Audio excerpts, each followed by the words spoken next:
परिवार एक नीची जाति से है, जिसके चलते गांव वाले सरपंच को इस बात की खबर दे देते हैं और उन 5 बहू के पति को नौकरी से भी निकाल देते हैं।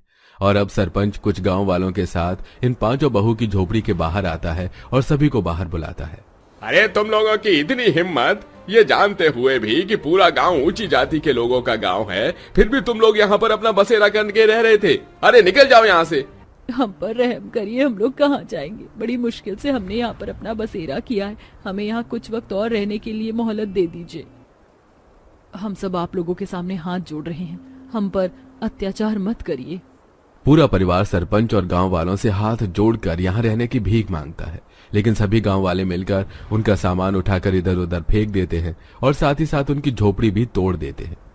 अगर अब तुम लोगों ने इस गांव की जमीन पर अपना घर बसाया तो मुझसे बुरा कोई नहीं होगा।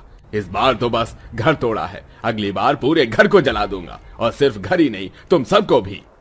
सरपंच की बात सुनकर पूरा परिवार सहम कर उस बरगद के पेड़ के नीचे बैठ जाता है। अब हम लोग कहाँ जाएं? इस ठंड में हम कहाँ भटकेंगे? इस गांव के किसी भी हिस्से की जमीन पर हम लोग घर नहीं बसा सकते, और इस तरह ठंड में यूं खुले में भी तो नहीं रह सकते हैं ना। हे भगवान, अब तुम ही हमें कोई रास्ता दिखाओ।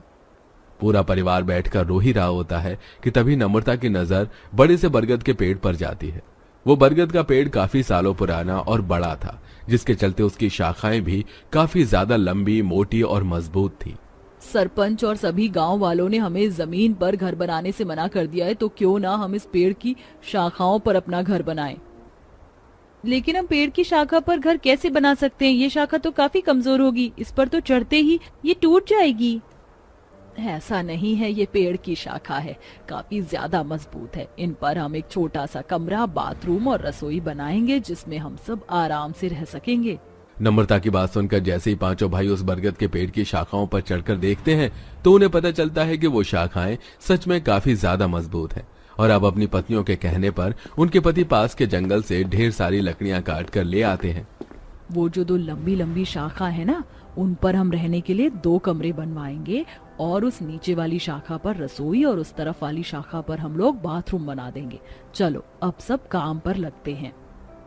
5 बहुएं मिलकर उन पेड़ की शाखाओं पर चढ़ती हैं और अब एक तरफ जहां बहू रहने के लिए कमरा बना रही थी, तो वहीं दूसरी तरफ एक बहू रसोई तो एक बहू छोटा सा बाथरूम बनाती है।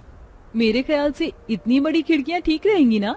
काम करते हैं, रसोई की छत को भी हम थोड़ी मजबूत बना देते हैं और एक दरवाजा भी बना देते हैं, वरना बंदर रसोई में घुसकर सारा सामान तहस नहस कर देंगे। अपने पत्नियों को इतनी मेहनत करता देख अब उनके पति भी उन शाखाओं के ऊपर कमरा, बाथरूम और रसोई बनाने में उनकी मदद करने लगते हैं।